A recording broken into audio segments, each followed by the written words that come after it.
રહ્યા હતા સામાજિક સભાના અંદર અને જે અજમલભાઈનો મુદ્દો હતો તે બાબતે શું નક્કી કરવામાં આવ્યું? જે મદદ રાજ્ય સરકારે કરી એની પણ જાણકારી બધાએ આગેવાનોએ આપી કે ભાઈ આ કેસની અંદર ગુનેગારોને પકડીને એને પાસામાં મૂક્યા એ પણ જાણકારી આપી. બાકી એના ઉપર એફઆઈઆર કરી એ પણ જાણકારી બધાએ સમાજના આગેવાનોએ વાત કરી આપી. અને હજુ પણ એને પૂરતો ન્યાય મળે એના માટે સમાજના 10 આગેવાનોની એક કમિટી બની અને કમિટી જે નિર્ણય કરીને આપે એ પ્રમાણે અને કોઈએ રેલી કે એની અંદર જોડાવવું નહીં એવો આ સમાજે અહીંયા આગળ વઢિયાર અને જતોડા પરગણાના સમાજે નિર્ણય કર્યો છે સામૂહિક રીતે.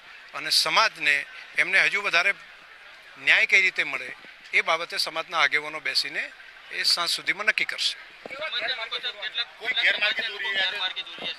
હા, કોઈ પણ ઘટના બનતી હોય તો કેટલાક લોકો મદદ કરે અને કેટલાક માત્ર વિડીયા બનાવીને મૂકે. મદદ કરવાવાળા મદદ કર્યા કરે અને જેને વિડીયા બનાવીને મૂકવા છે એ લોકો વિડીયા બનાવીને મૂક્યા કરે. સોશિયલ મીડિયાની અંદર બધાએ જેટલું મૂકે છે એટલું બધું સાચું નથી હોતું. એની મર્યાદા સાચવીને બધાએ આકલન બિટવીન ધ લાઇન બધાએ સમજવું પડે. અચ્છા, આવનારા સમયના અંદર જે ગાંધીનગરમાં સભા કરવાની હતી